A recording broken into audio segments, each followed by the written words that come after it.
Well, that was fun. Hi, everybody. Welcome to Saints Tonight here on CST alongside my Super Bowl champ, Scott Shanley.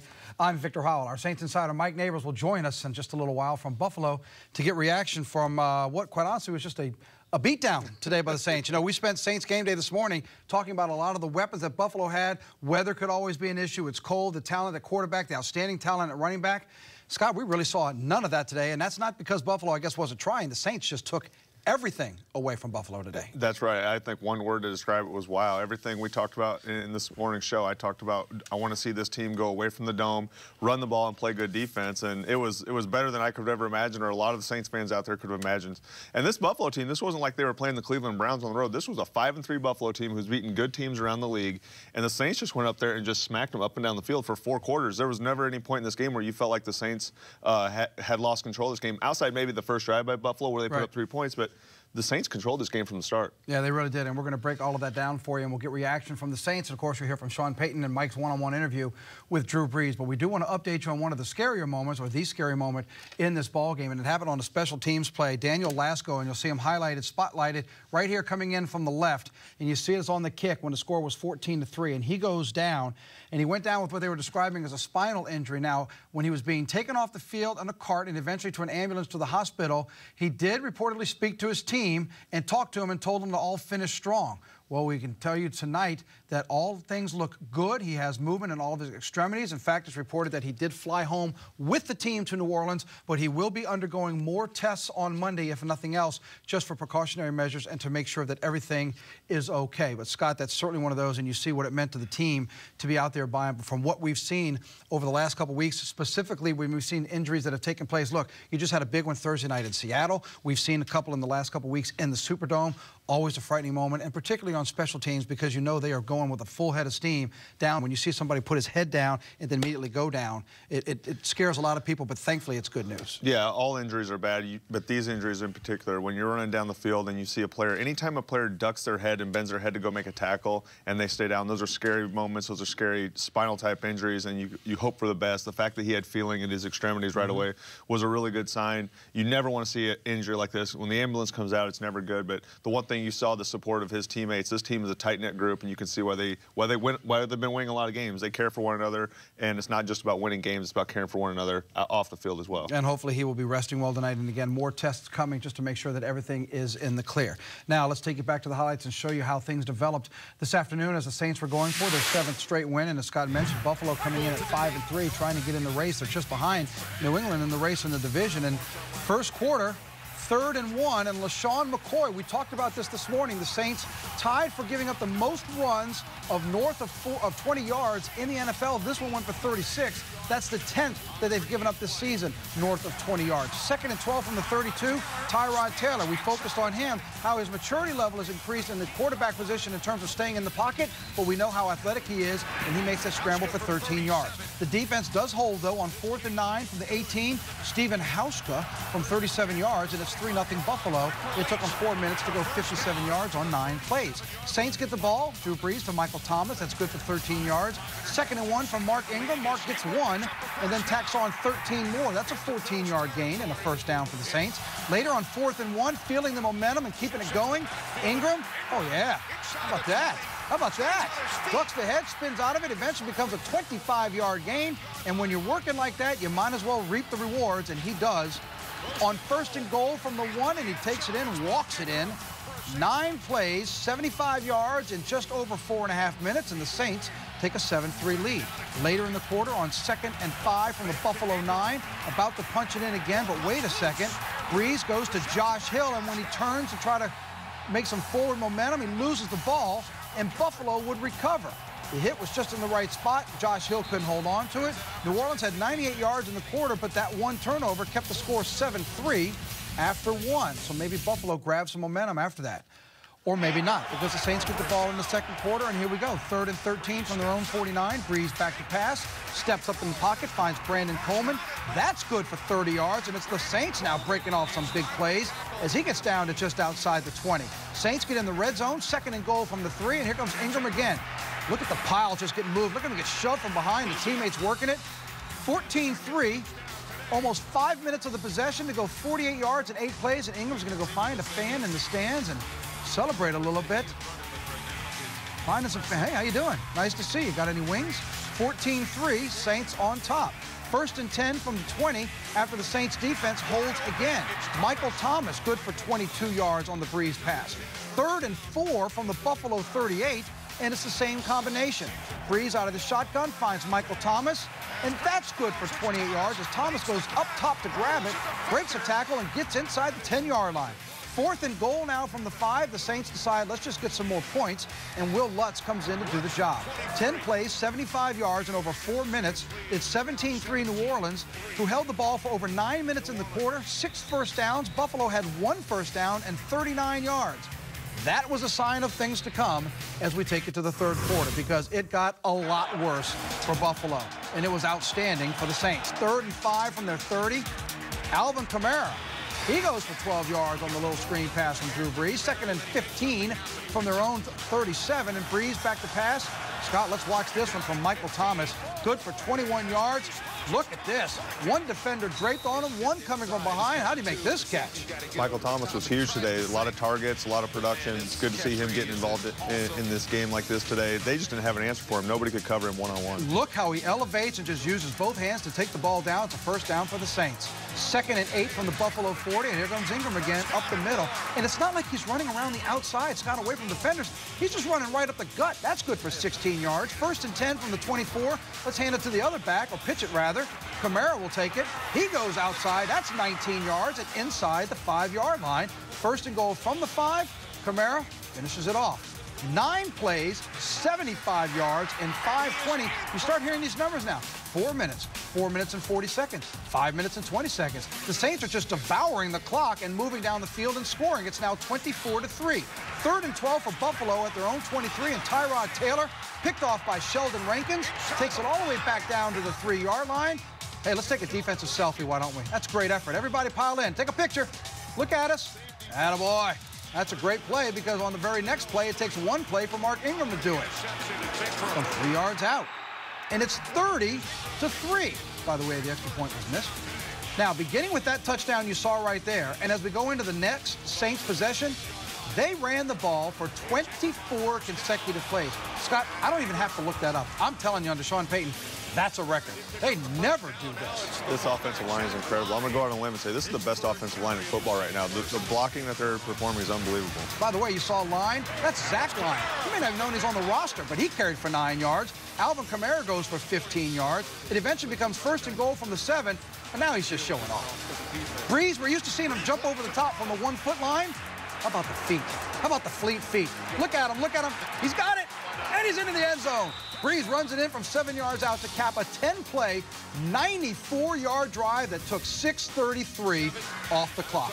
In the 4th quarter, Chase Daniel is in at quarterback, Trey Edmonds in at running back, and Trey Edmonds is going to go 41 yards.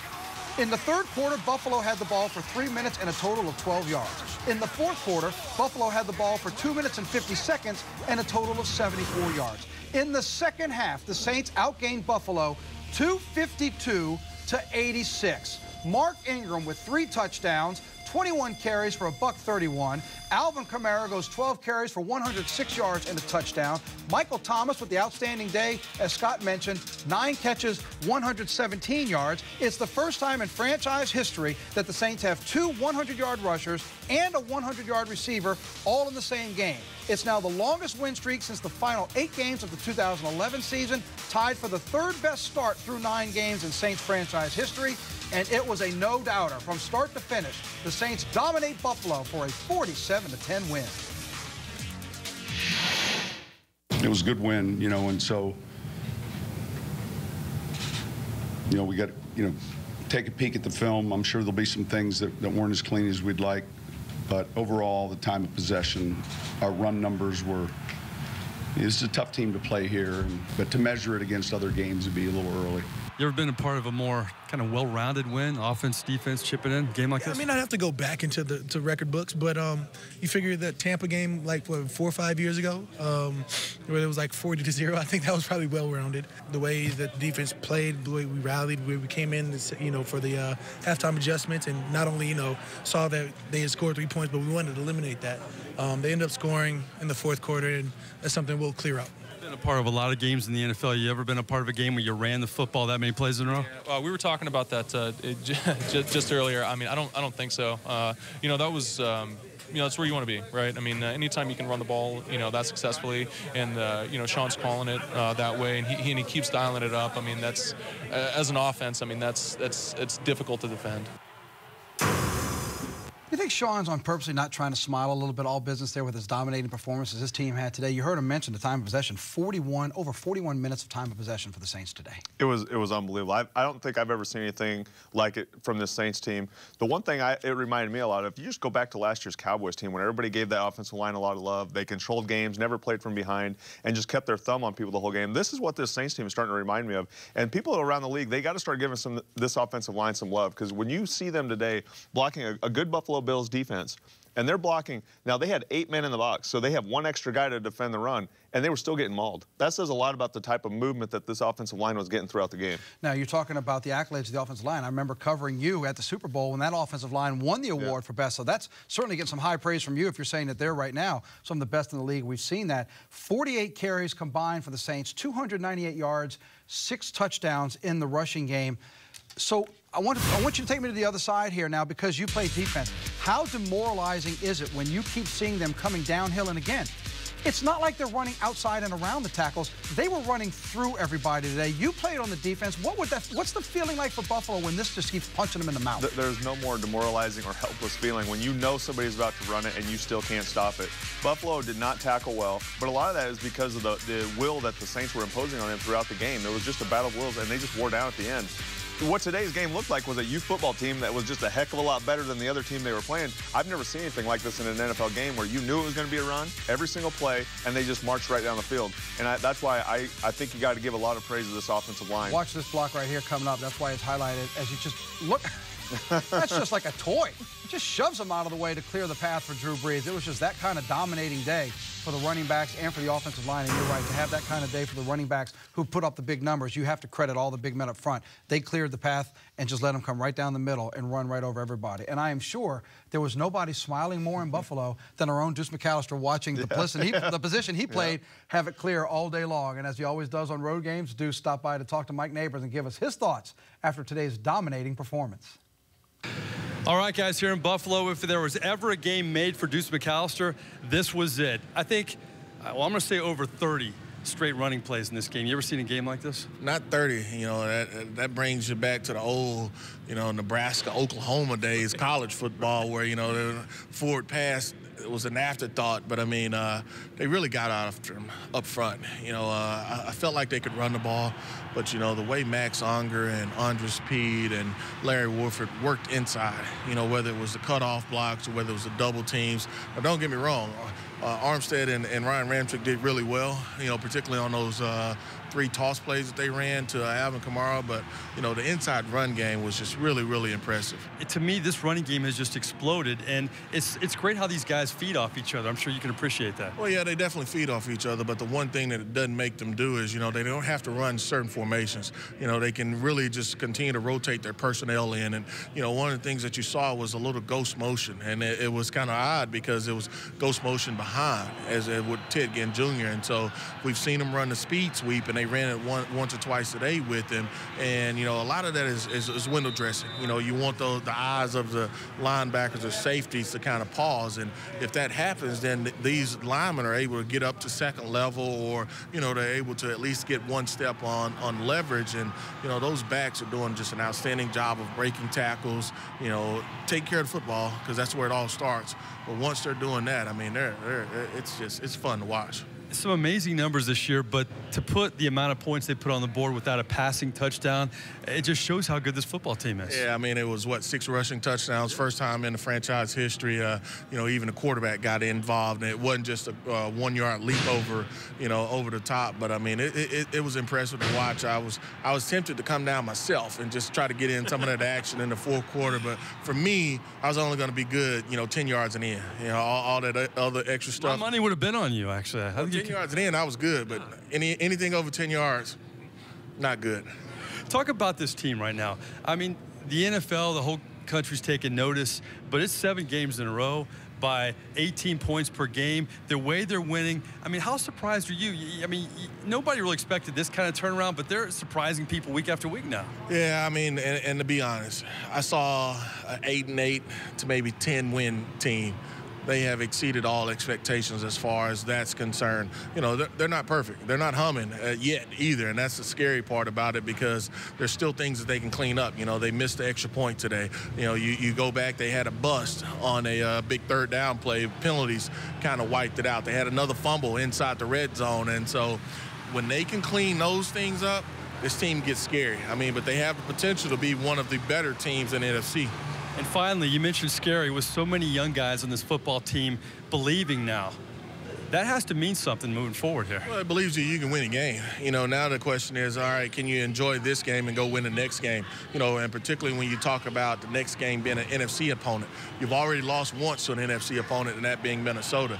Now you have to go and handle and take care of your business against the Washington Redskins, but you get to enjoy this one. But, you know, your home fans are going to be looking for a W for you from next week. And so, you know, you enjoy it. I mean, but at the same time, there's still work to be done. Appreciate Deuce McAllister's time, of course. So Mark Ingram, 3 touchdowns today. Deuce had 3 touchdowns in a game for the Saints back in 2002. From Buffalo, I don't know if we're going to be wearing coats at our next stop. Back to you guys in the studio.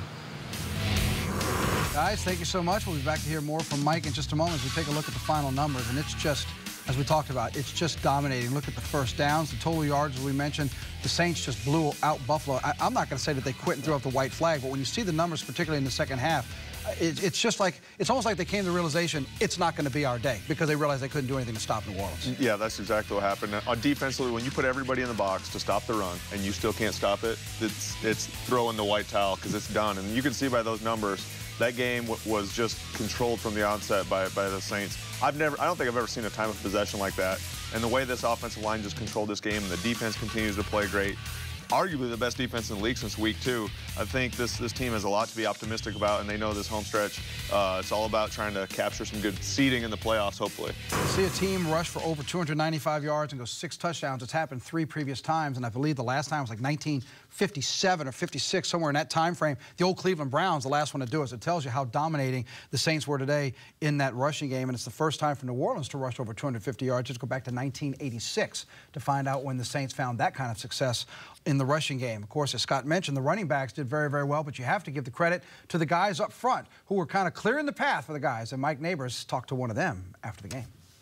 All right, guys, Saints keep streaking here in Buffalo. Offensive lineman Ryan Ramczyk joins us. When a team has 2 guys go over 100 yards and you have 6 rushing touchdowns, I guess kudos to the offensive line, right? Yeah, I mean, it's phenomenal. That's what we wanted to come in here and do, run the ball, and we played well up front. You know, all the guys on the O-line as well as tight ends, receivers, and they all did their job, so it was fun. Okay, you're a Big Ten guy from Wisconsin. You're used to running the football, but that was a lot of plays straight running the football. Have you ever been a part of anything like that? I mean, yeah, at Wisconsin, it kind of felt like a Wisconsin game again, running the ball, so, I mean, it was a lot of fun. Talk about your development on this team. I mean, you've been thrown in the fire, but you're joining an offensive line that's really produced this season. How much have you learned, and how much have you gotten out of this? Definitely have been learning a lot every game, you know, picking up on mistakes I make during the film week and, you know, just improving every day. So it's been a really good process here. I want to continue to keep working and getting better every game.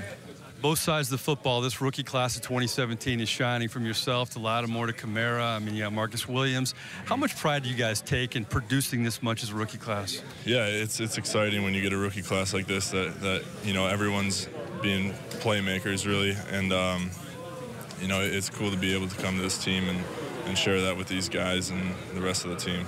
Final question, 7 straight, no passing touchdowns for this offense. How good can this offense be when, you know, you're winning in different ways and still an upside in the passing game at this point?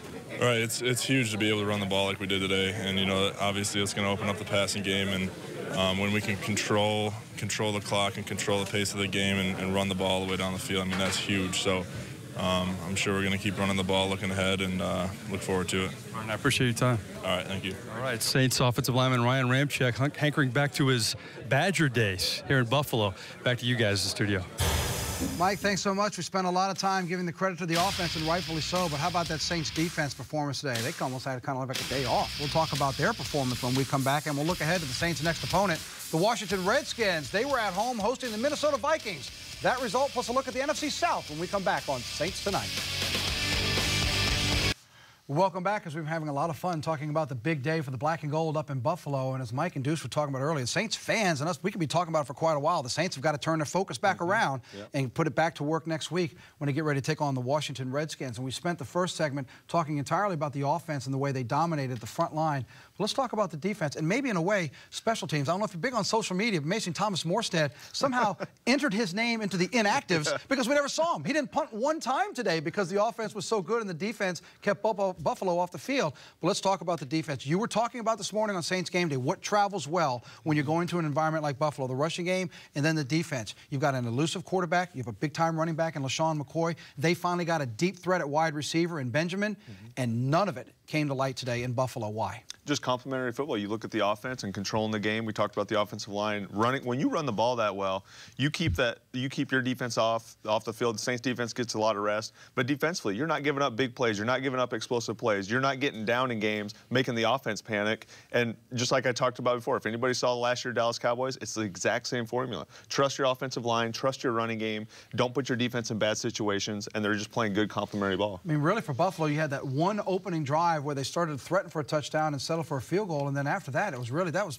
pretty much Katie bar the door on this one. You and I have talked about back in your playing days that you didn't get a lot of rest because Drew Brees was leading the offense to touchdowns so fast, you guys would get off the field, and then you have to get right back on the field because it was quick scoring. Today, though, the offense had some nice, long, sustained drives, and then we get a chance to see how just aggressive the Saints defense was today against Buffalo.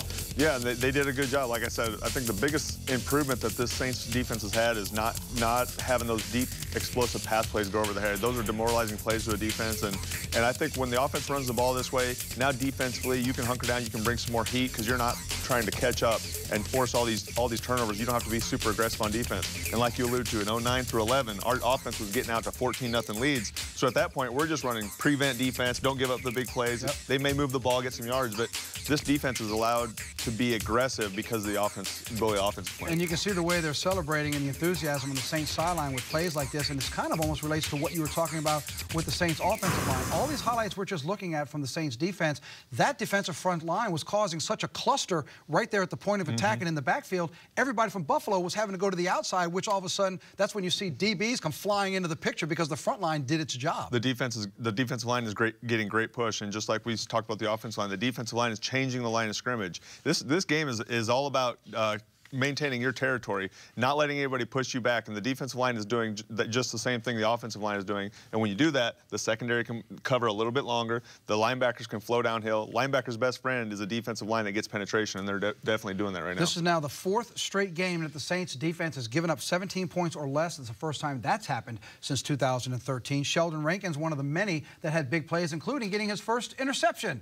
And he spent some time talking to Mike after the ballgame. Oh, man. You guys, any of my teammates, I had a smile that you probably still can't wipe off my face. It felt great, man. It felt great to be out there with my teammates, playing the type of game we played and being able to make the plays I made for our defense. So just got to continue to do it. Like I always said, I knew they were going to come to me eventually, and they came in bunches today. I had a pick at Louisville. It's been a while. Just talk about that interception. What did you see on that play? Well, yeah, I mean, just dropping back, kind of figured where the tight end was spot up. He did. Then, quarterback put the ball on him. He bobbled it. Was able to get my hands on it, and then from there, just playing running back. Just playing running back as soon as I got the ball in my hands. A balanced effort for this football team, 7 straight wins. I mean, what's the feeling in this locker room right now? We're excited. We're confident. We're hungry. We know where we've been in the past, and we don't want to go back there. So, this is only the beginning for us. We're going to enjoy it tonight. Get back on the tape. Correct the things that we need to correct, and then move on to Washington. Sheldon Rankins has played nearly 2 seasons of NFL football. First career pick, his last one when he was at the University of Louisville. Good quote from him today. It's good to be me. I guess so. That's a story here in Buffalo for now. Back to you guys. Mike, thanks so much. Of course, this morning we talked about the fact that Kenny Vaccaro was not going to be playing today for the Saints, and you and I were talking earlier about how Sheldon Rankins has a big play today. We've seen Lattimore. He gets Rookie of the Month. You see Kenny Vaccaro. At first he's on the trade block, then all of a sudden he goes 3 straight games making plays. It just seems like with the Saints defense is coming together that you have different players on different days from different positions making big plays. Your defense had a lot of that as well when you had that big run. Yeah, everybody's just preparing for their time. You have to prepare for your opportunity. You never know when it's going to come, and that's what's going on this team right now. Defensively, one week it's this guy, the next week it's this guy, next week it's going to be somebody else. And when you can get that, everybody makes plays and everybody feels like they're contributing to the success. The sky is the limit, and that's why you see this defense and this team continue to get better every single week. Let's flip back over to the offensive side of the ball, and we'll talk to Drew Brees in our next segment. You'll hear him sit down and talk to Mike about today's game. But it's interesting when you look at the receivers. There are 1, 2, 3, 4, 5. There are 6 receivers that combined had 13 targets. Alvin Kamara was 5 for 5, targeted 5 times, and he had 5 catches. Huma Awanui, he had 1 target, 1 catch. Ted Ginn Jr., 1 target, 1 catch. But how about the day that Michael Thomas had? He had the lion's share, 10 targets, 9 receptions for 117 yards, and as we showed you earlier, at least one of those was an absolute highlight play. This is a kid, he burst on the scene last year out of Ohio State, high draft pick. Going into this year, there were a lot of expectations. Started the year off a little bit slow, didn't have that many targets, but you can definitely tell the focus of this offense is getting him back involved because there's no doubt he is the #1 receiver on this team, would be the #1 receiver on a lot of teams around the league. Getting this guy the ball, only good things are going to happen because there's not many DBs around the league who can cover this guy. And certainly there's one of the highlight plays. You see him go up top like that, up high to grab it, and then we had the other one, as you might see in the moment here, when he goes above everybody to pull it down and with outstanding hands. And I guess when you're running the ball as well as the Saints did, and of course they really started to pile it on late in the second half when they had the 24 straight running plays, but even as good as they were running throughout the game, now you have to pay so much attention to what's coming out of the backfield, you really limit how much you can cover a guy like this. Yeah, you have to cover him one-on-one because you have to bring those extra guys down in the box to defend the running game. And Drew Brees and Coach Payton, they know that, so they know what type of coverage they're getting. You get one-on-one coverage against Michael Thomas, you're going to like those odds, and that's why you saw him exploit so many of these coverages today. He was outstanding at a wide receiver position. Again, 10 targets, 9 receptions. He averaged 13 yards a catch today for the Saints in the receiving corps. But we go back to the running game, of course, and the highlight was the way they got almost 300 yards rushing today against that Buffalo defense. And it was a career high for Mark Ingram, who had 3 touchdowns rushes, 2 leaps into the Buffalo stands, and 1 post-game interview with Mike. It's been a part of a lot of football games. You ever been a part of an offense that ran the ball in succession as many times as you guys did?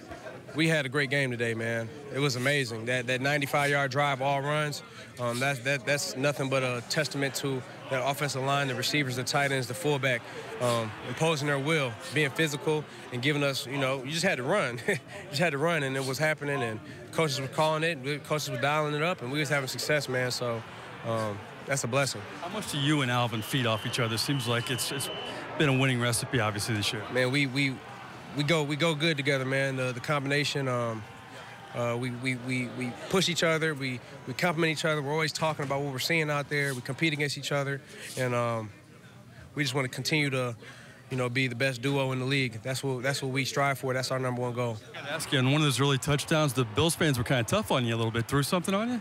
Yeah, they gave me a little beer, man. But hey, I got to enjoy his beer. I'm sure he had to go buy another one. So, we'll take the W, and thanks for the beer. Maybe in a hockey town when you scored your other touchdown, they should have thrown a hat trick on you. The hats on the football field. That would have been pretty sweet. But maybe I got to do it again, Mark Ingram, big day here in Buffalo. Back to you guys, the studio. And congratulations to Mark Ingram because he's the 7th Saint now with 6,000 or more total yards from scrimmage. Congratulations to him. When we come back, as Mike always does, he sits down to talk to the Saints quarterback, Drew Brees. You'll hear from him next on Saints Tonight.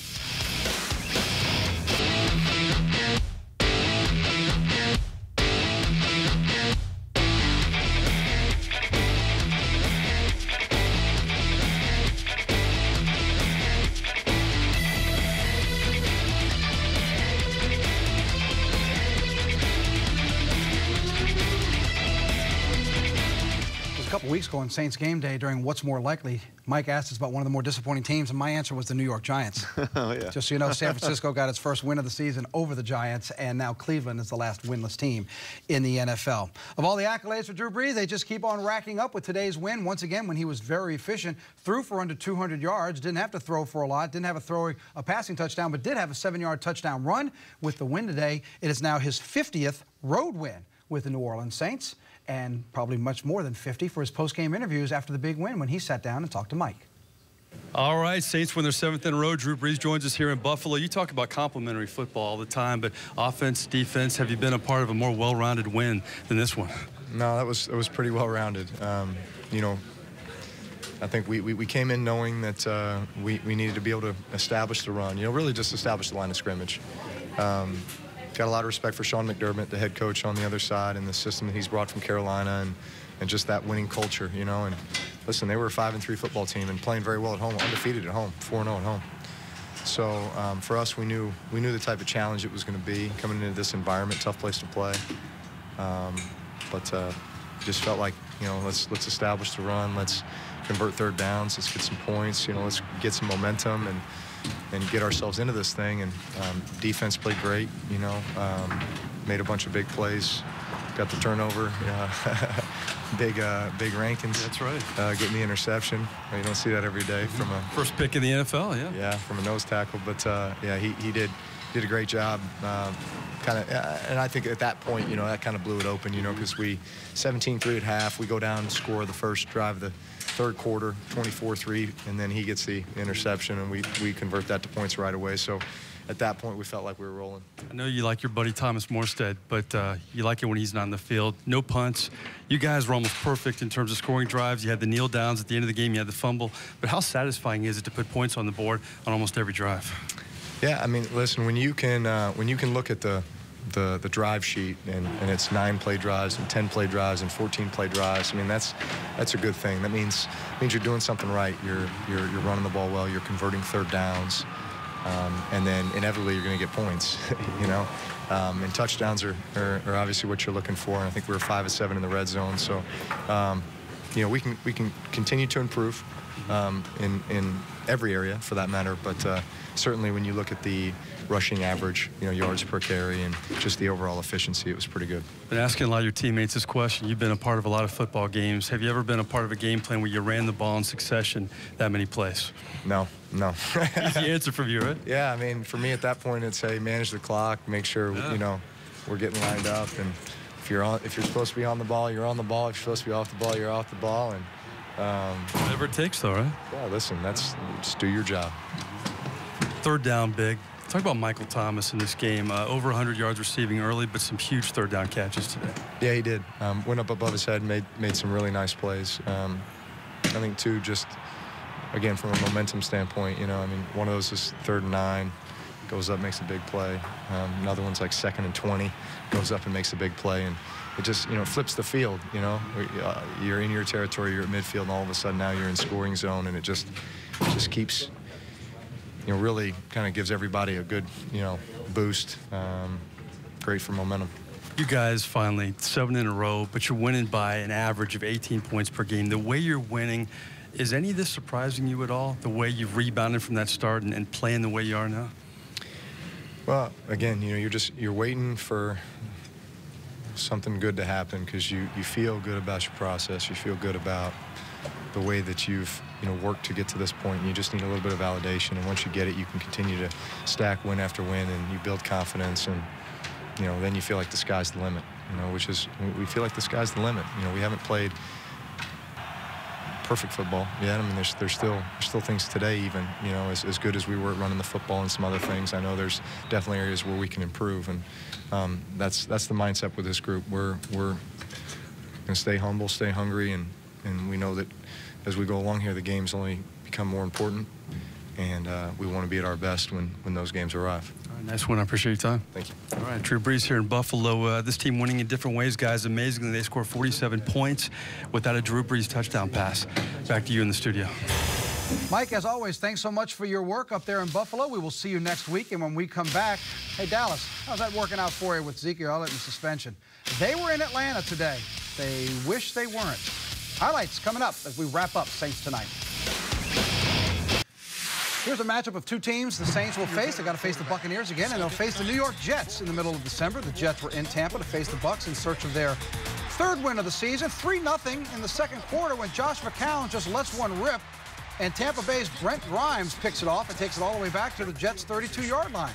Great interception. Next play, Ryan Fitzpatrick. Here, have it back. He throws it, and Darryl Roberts for the Jets picks it off at the 5-yard line. Whee! 3-0 Tampa Bay at that point. It's now 9-3. Tampa finally have a touchdown. Charles Sims from 6 yards out. 15-10 pretty much describes that game today. And again, the Saints will face both of those teams still to come. Now let's dump you in a little deeper into the NFC South, and we'll take you to Atlanta, where the Falcons were hosting the Dallas Cowboys. Sans Ezekiel Elliott with the suspension that was off again, on again, off again, now back on, serving game 1 of the suspension today. Dak Prescott, 11 yards on the scramble. He's going to have to carry the load. It's 7-0 Cowboys. It's now 7-3 in the second quarter. Tevin Coleman takes it in from 1 yard out, and the Falcons go up 10-7. Later in the second, Cowboys trying to get a field goal, or at least in field goal range, but Prescott sacked, stripped by Adrian Claiborne, and it's not the only time Claiborne would introduce himself in the Cowboys' backfield. Third quarter, Matt Ryan to Justin Hardy. 3 yards here on the completion as he zips it to the back of the end zone, and it's 17-7 Falcons. But the story of the day was Adrian Claiborne. This is fourth quarter. It's 27-7. The Falcons have put this thing away. Cowboys playing for some pride. Claiborne, again, another strip sack. He had 6 sacks on the day. That's a Falcons record. Dallas will face Philadelphia next week. Have fun with that as they lose 27-7 to the Falcons. How about the Vikings? Well, let's take first a look at the South Division standings. Carolina at 6-3. Remember, the Saints already have one in the back pocket, the win over Carolina, which started this 7-game win streak, and the win over Tampa. But we've yet to face the Atlanta Falcons, who sit there at 5-4. And this might not be the right time to be facing them, as Scott has talked about. And we'll talk more about that in a moment when we do take a look at the schedule. And as I started to jump ahead, the reason why we're looking at the schedule is because next week's game will be back at home, and the Saints will face the Washington Redskins, who today were at home, and they were facing the Minnesota Vikings. The same Redskins team that 1 week ago traveled up to Seattle and got the win over the Seahawks in the first quarter. Kirk Cousins to Maurice Harris with a great attempt, ruled incomplete, but I'd like to take another look at this. That is an outstanding one-handed grab where the ball comes down on the arm inside the pylon. That's a touchdown. You better believe it. That might be the candidate for catch of the year. Washington up 7-0. Second quarter, it's 17-14 Redskins. Case Keenum to Adam Thielen in the end zone, 7 yards, and it's 21-17 Minnesota. Scott, the best celebration so far this year. He invites the linemen to get involved. Leapfrog, baby! Look at it. He gets all the bigs involved, and they all take part. That's fantastic. Third quarter, Keenum, the former Arkansas Razorbacks Jarius Wright. It's now 35-17 Minnesota, and they're pouring it on. In the fourth quarter, Minnesota holding on to an 11-point lead. Kirk Cousins sacked by Danielle Hunter, former LSU Tiger. And the Vikings go on to get the win over the Redskins, who now fall to 4-5 and will get ready to make their way to New Orleans next week. And they are one of those teams you just do not know what you're going to get. They go to Seattle and get a big win. They go home and lay an egg against Minnesota. Who knows what you're going to get next week from the Redskins when they come into town. Oh, look. The hardware is here. That means it's time to take a closer look at the remaining part of the schedule for the New Orleans Saints. Remember, we used to put a line, or I say we, he used to put a line by that Green Bay game, right? The six game mark. Well, we've gone well past that with the Saints taking this big win streak now up to 7 games. So let's take a look as we get here. The Redskins coming to town. We've already talked about at length over the last couple weeks. 4 of the last 5, all in the South, with the exception of that Jets game. But Scott, why don't you tell us what you're focusing on right now? Yeah, as I'm looking at the schedule, this is nothing to do to write off the Redskins. The Redskins just went and beat a good Seattle team a week ago. That's a dangerous team coming in. You have to stay focused against that team. But as I'm looking at the schedule, I'm looking at this little box right here with these teams. The LA Rams are for real. They're averaging the same amount of points as they averaged the year they won the Super Bowl. Greatest show on turf. Wade Phillips is their D coordinator. It's going to be a tough game. Then you go Panthers, who are chasing you in the division. And what's interesting about that spot right there is the Panthers and Falcons. That's a 4-day break. When these two teams, and listen, the reason the Falcons were scary, to me anyways, was because it's the same team, for the most part, that made the Super Bowl, had a 28-3 lead on the Patriots. You'd like to get them when they were still having a Super Bowl hangover. They're starting to get woke up a little bit here, and they showed that today against a good Dallas team. You kept saying you wanted to play them in early October, not in December, where the Saints are going to have to face them, twice in about a 17, 16-day window, because it's a Thursday night game, and then they play them again on Christmas Eve. And you also highlighted there that Carolina game. The Saints have one in their back pocket against them, but you call them one of the scariest teams. Why? Well, I just think... Or sneakiest, I should say. Sneaky. They're the sneakiest 6-3 team I've ever seen, because the image in my head is that road game the Saints went on to get on this winning streak, and Carolina just did not look good. Carolina, then I saw them play the Chicago Bears, lost to the Bears, who are not very good.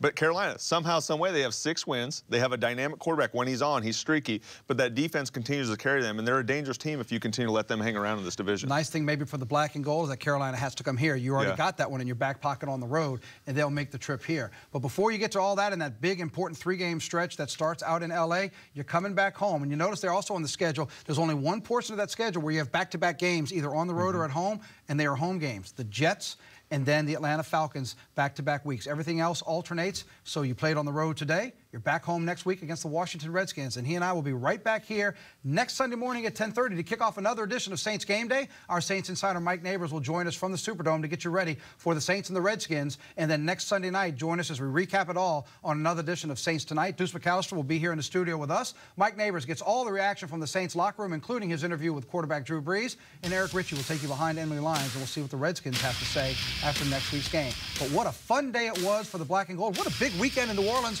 all weekend long. LSU wins in South Louisiana. Tulane football wins. The Saints win. The Pelicans get a win over the Clippers. It's a celebration for everybody. We'll see if we can do it again next week. We thank you for joining us and wrapping up your Saints Game Day with us. For Mike Neighbors and Deuce McAllister in Buffalo, that's Scott Shanley. I'm Victor Howell. Good night from all of us at CST.